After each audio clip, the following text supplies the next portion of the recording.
Hello everyone, welcome है आपका अपने यूट्यूब चैनल ज्ञान बाबा में। और मैं हूँ मिस अनु। और आज हम पढ़ने जा रहे हैं संधि। और संधि में भी क्या पढ़ेंगे? विसर्ग संधि के नियम। क्योंकि इससे पहली जो वीडियो थी उसमें मैंने आपको विसर्ग संधि के बारे में बताया था और उसके मैंने 3 नियमों को बताया था। लेकिन इस वीडियो में बाकी के नियम जो रह गए थे हम उसके बारे में देखेंगे कि विसर्ग संधि के जो बाकी नियम है वो कौन कौन से हैं। तो चलिए स्टार्ट करते हैं। जैसे कि हम आ गए थे नियम नंबर 4 पे। ठीक है, तो नियम नंबर 4 क्या कहता है, ध्यान से देखिए। ये कहता है कि अगर विसर्ग से पहले छोटा ऊ हो, छोटी ई हो, छोटा ऊ हो या छोटी ई हो, और विसर्ग के बाद क्या हो, विसर्ग के बाद या तो स्वर हो या फिर तीसरा चौथा वर्ग या फिर ये रे ले वे और है ओ। ठीक है, अगर आपको ये सब देखने को मिलेगा तो वहां पे क्या करना है, वहां पे ये जो विसर्ग है, ध्यान दीजिए, ये जो विसर्ग है उसे हमें चेंज कर देना है इस र में। किस में चेंज कर देना है? इस र में चेंज कर देना है। ओके, जैसे कि मैं आपको एक एग्जांपल देती हूं। जैसे कि मैंने बोला नी धन आधार, नी धन आधार। तो ध्यान दीजिए, अभी हमने रूल में पढ़ा था कि जो ऊ है वो कैसा है, छोटा ऊ है, और जो ई है वो भी कैसी है, छोटी ई है। तो देखिए इस एग्जाम्पल में जो न के पास जो मात्रा लगी हुई है वो किसकी है, वो छोटी ई की है, छोटी ई की है। उसके बाद क्या है, विसर्ग, और विसर्ग के बाद क्या आ रहा है, स्वर आ रहा है। कौन सा? अस्वर आ रहा है। तो जब ये हमें देखने को मिलेगा तो वहां पे ये जो विसर्ग होता है इसका परिवर्तन हमें किस में करना है, र में करना है। किस में करना है? र में करना है। तो नी धन आधार का क्या बन जाएगा, निराधार। क्या बन जाएगा? निराधार। निराधार। तो आप देख सकते हैं कि यहाँ पे क्या आया, र आया। ठीक है, आपको एग्जाम्पल्स को नहीं रटना है, आपको सिर्फ ये रूल पढ़ना है, ये रूल अच्छे से याद करना है। अगर मैं आपको इसकी डेफिनेशन लिखाती हूँ तो आप उसको रटेंगे, लेकिन मैंने आपको यहाँ पे शॉर्ट में दिया है, ये मैंने आपको शॉर्ट बना के दिया है, तो आप सिर्फ इसको ही याद करें, एग्जाम्पल को ना रटें। ओके, अब देखिए, जैसे कि मैं आपको दूसरा एग्जाम्पल देती हूँ। जैसे कि मैंने बोला दू, दू धन आत्मा। अब देखिए रूल के अकॉर्डिंग देखिए, यहाँ पे द के नीचे जो ऊ लिखा हुआ है वो ऊ कैसा है, छोटा ऊ है ना। उसके बाद क्या है, विसर्ग है, और विसर्ग के बाद क्या है, आत्मा में जो अ है वो क्या है, स्वर है। तो जब ये आते हैं तो हमें क्या करना है, हमें सिंपली रूल फॉलो करना है कि हमें इस विसर्ग को रा में परिवर्तित कर देना है। तो दू धन आत्मा का क्या बन जाएगा, दुरात्मा। क्या बन जाएगा, दुरात्मा बन जाएगा। ओके, तो यहाँ पे तो हम देख रहे थे कि अगर हम इसको स्वर के साथ कराते हैं, किसके साथ कराते हैं, स्वर के साथ कराते हैं। लेकिन अगर हम इसी रूल को व्यंजन के साथ कराएं तब क्या चेंज आएगा। तो देखिए, जैसे कि अगर मैं बोलूं कि अगर मैं इसको व्यंजन के साथ कराती हूँ तो उसके लिए अगर मैं आपको एग्जाम्पल दूं, उसके लिए अगर मैं आपको एग्जाम्पल दूं तो वो ये है, जैसे मैंने बोला नी, जैसे मैंने पहला एग्जाम्पल बोला नी धन गुण, नी धन गुण। तो अभी हम जब स्वर के साथ करा रहे थे तो हम रूल क्या देख रहे थे कि विसर्ग जो है, ये जो विसर्ग है इसमें परिवर्तन जब कर रहे थे तो परिवर्तन रा में आ रहा था। ठीक है, तो जब हम नी धन गुण को लिखेंगे तो व्यंजन में क्या हो जाएगा, ये हो जाएगा निर्गुण। क्या हो जाएगा, निर्गुण। तो आप देख सकते हैं कि परिवर्तन तो रा में ही हुआ, परिवर्तन रा में ही हुआ। लेकिन अब आप इसको रे डायरेक्ट नहीं देख सकते हैं, जैसे आप इसमें देख रहे थे निराधार में रे ऐसे लिखा गया था, दुरात्मा में भी आपको रे इस तरह से दिखाई दे रहा था। लेकिन अब ध्यान दीजिए, क्या आप जब आपने निर्गुण लिखा तो क्या आपको निर्गुण में इस तरह से रे दिखाई दे रहा है, नहीं दिखाई दे रहा है ना। तो ये चेंज है कि जब व्यंजन के साथ कराएंगे तो इस तरह से हमें रे देखने को मिलेगा। ठीक है, और स्वर के साथ कराएंगे तो रे उस तरह को देखने को मिलेगा जैसे हमने पहले एक्सप्लेन किया है यहाँ पे। ओके, तो अगर मैं आपको दूसरा एग्जाम्पल दूं तो वो ये है, जैसे मैंने बोला नी धन गम। तो विकार तो सेम होगा लेकिन बनेगा क्या, निर्गम बनेगा। तो आप देख सकते हैं कि गे के ऊपर रे बना हुआ है। ठीक है, अगर मैं आपको तीसरा एग्जाम्पल दूं तो वो ये है, जैसे मैंने बोला यजु धन वेद, यजु धन वेद, तो क्या बन जाएगा? यजुर्वेद, यजुर्वेद। ठीक है। अब अगर मैं आपको इसका चौथा एग्जाम्पल दूं, जैसे मैंने बोला नी धन धन, तो क्या बन जाएगा? निर्धन बन जाएगा। क्या बन जाएगा? निर्धन बन जाएगा। ठीक है। अब हम चलते हैं अपवाद की तरफ। अपवाद में आपको पहली वीडियो में बता चुकी थी कि अपवाद किसे कहते हैं। तो चलिए इसमें हम ये इसी रूल के अंदर चल रहा है सब कुछ। ठीक है। ये अपवाद है। अपवाद देखिए, अपवाद क्या होगा इसमें, जैसे मैंने बोला पुनः धन जन्म, पुनः धन जन्म, तो ये क्या हो जाएगा? पुनर्जन्म।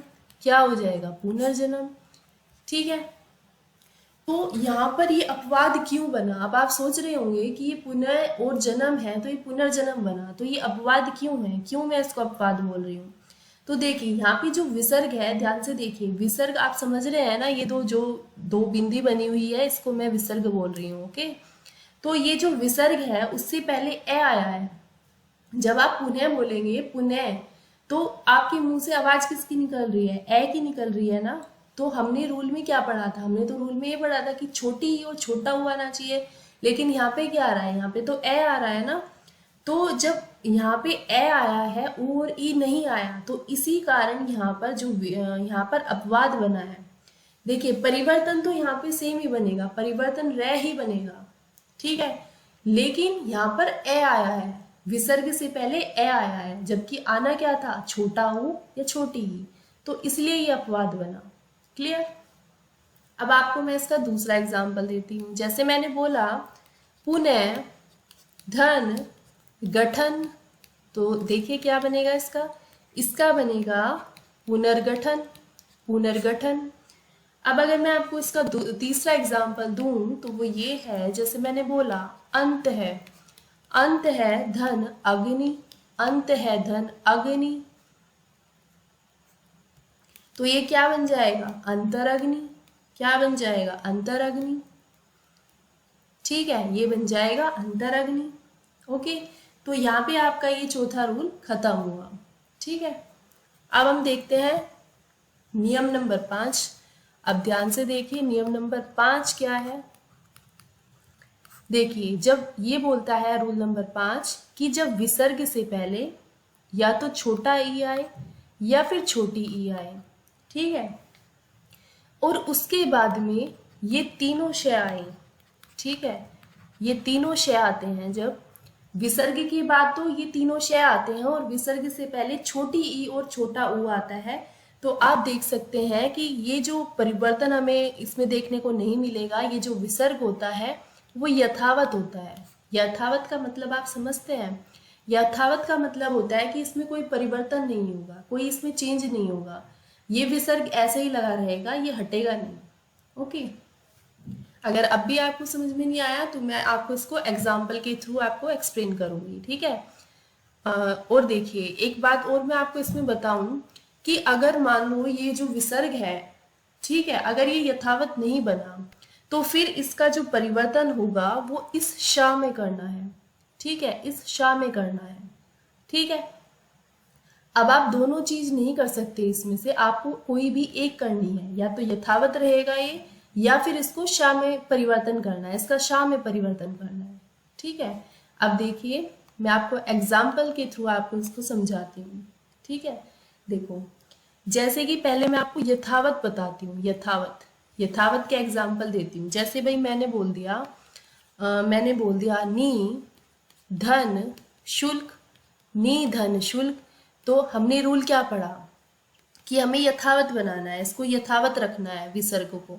तो ये सिर्फ ऐसे बन जाएगा नी शुल्क, नी शुल्क। तो सिर्फ क्या हुआ? सिर्फ प्लस हटाना, बाकी सब कुछ तो सेम ही है।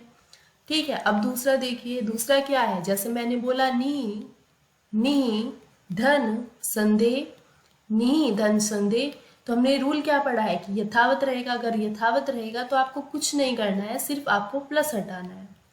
ठीक है।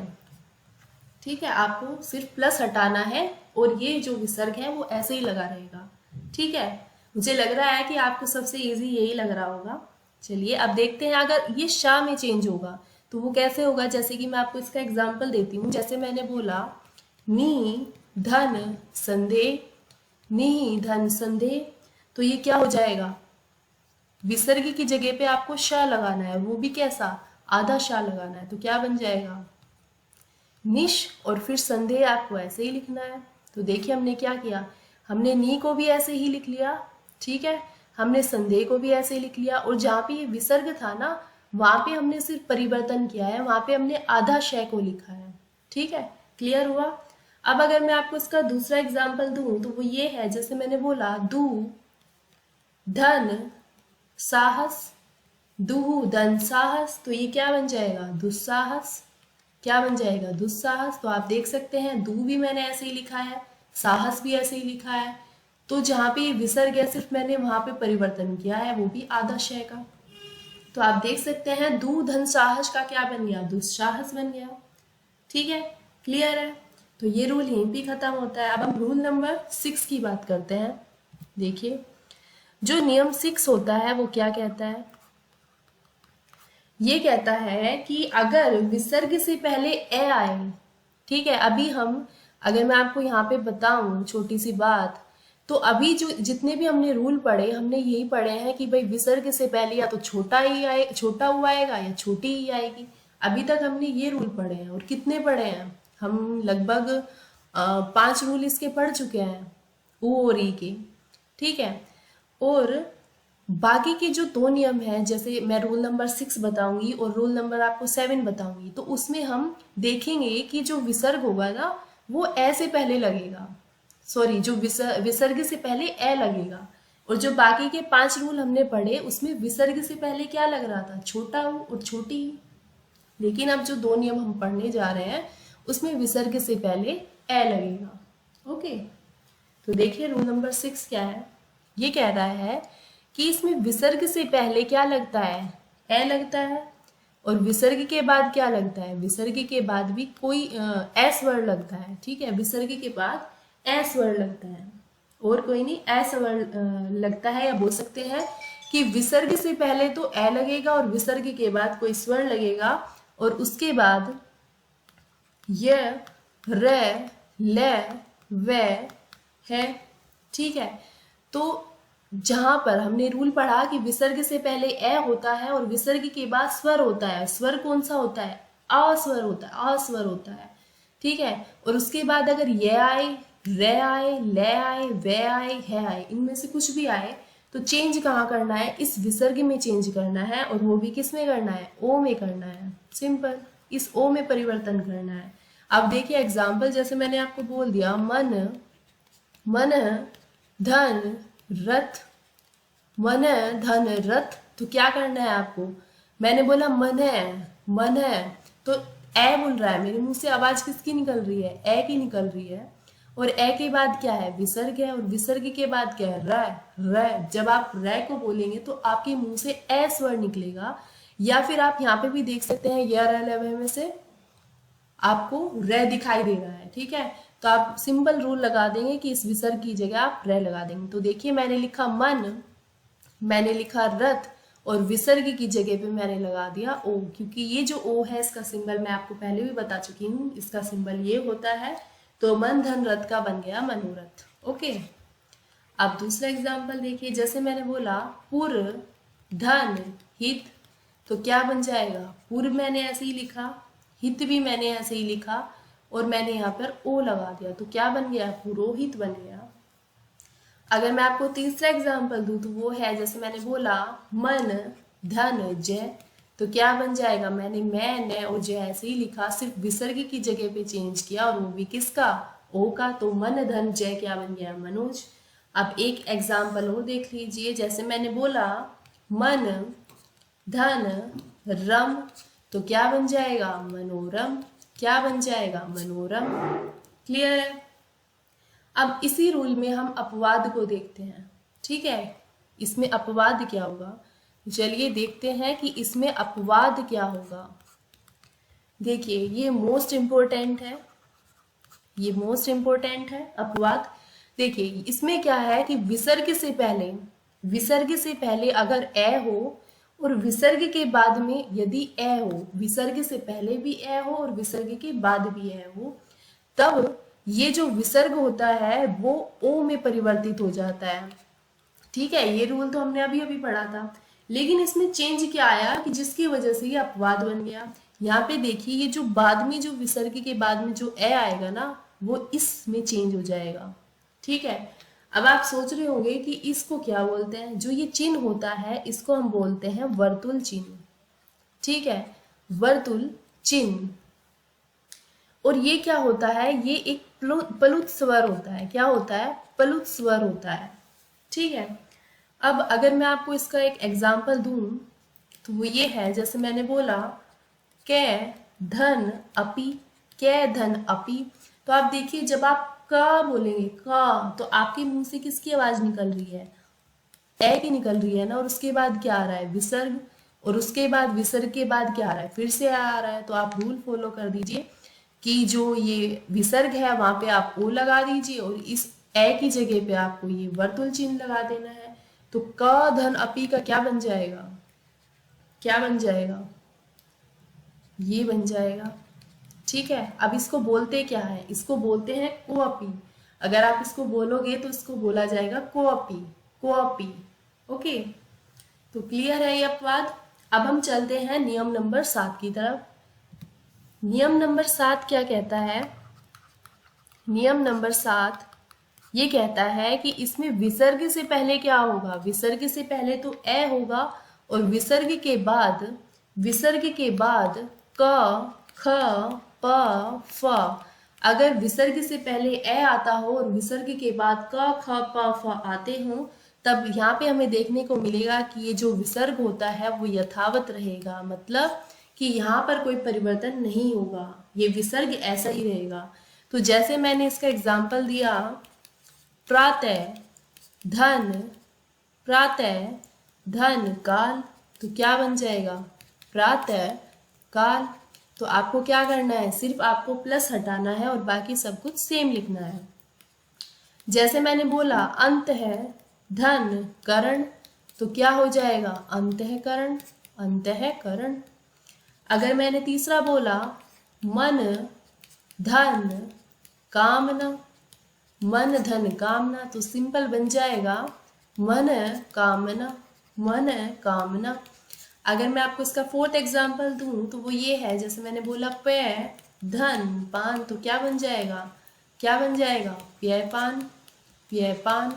तो आपको इसमें कुछ नहीं करना है, इसमें आपको सिर्फ प्लस हटाना है, बाकी कुछ आपको कुछ भी नहीं करना है। सेम टू सेम इसको कॉपी ऐसे कर देना है। ओके, अब हम देखते हैं इसमें भी अपवाद होगा। ठीक है, अब अपवाद देखते हैं। अपवाद क्या होगा? अपवाद जो होगा वो ये होगा, जैसे कि मैंने आपको बोल दिया, चलो मैं आपको इसका एग्जाम्पल के थ्रू बताती हूँ, आपको अच्छे से समझ में आएगा। जैसे मैंने बोला नम, नम धन कार, तो इसमें क्या करेंगे? जब अपवाद होगा तो इसमें जो विसर्ग होगा, विसर्ग जो होगा वो यथावत नहीं रहेगा। अभी हमने रूल पढ़ा था ना कि यथावत रहेगा, लेकिन अपवाद ही इसलिए कहलाया गया क्योंकि यहाँ पर जो विसर्ग है वो यथावत नहीं रहेगा, उसमें परिवर्तन होगा। और परिवर्तन किस में होगा? श में होगा, श में होगा। ठीक है, तो ये क्या बन जाएगा? नमस्कार। क्या बन जाएगा? नमस्कार। अब देखिए, मैंने नम को भी ऐसे ही लिखा है, कार को भी ऐसे ही लिखा है, सिर्फ परिवर्तन किस में करा है? जहां पर विसर्ग था वहां पे मैंने परिवर्तन किया है, और वो भी आधा शय का। ठीक है, अगर मैं आपको दूसरा एग्जाम्पल दूं इसका, तो वो ये है, जैसे मैंने बोला तिर, तिर धन कार, तो क्या बन जाएगा? तिरस्कार। क्या बन जाएगा? तिरस्कार। तो आप देख सकते हैं, तीर मैंने ऐसे ही लिखा है, कार भी ऐसे ही लिखा है, परिवर्तन मैंने सिर्फ यहाँ पर लिखा है। ठीक है, अगर मैं आपको इसका तीसरा एग्जाम्पल दूं तो वो ये है, जैसे मैंने बोला नम धन ते, तो ये क्या बन जाएगा? नमस्ते। क्या बन जाएगा? नमस्ते। तो यहाँ पर हमारे इसके जो विसर्ग संधि थी उसके जो रूल है वो खत्म होते हैं, और मुझे लगता है कि आपको समझ में आए होंगे। तो अगर आपको ये वीडियो अच्छी लगी हो तो इसे लाइक करें, शेयर करें और सब्सक्राइब करना ना भूलें। Thank you.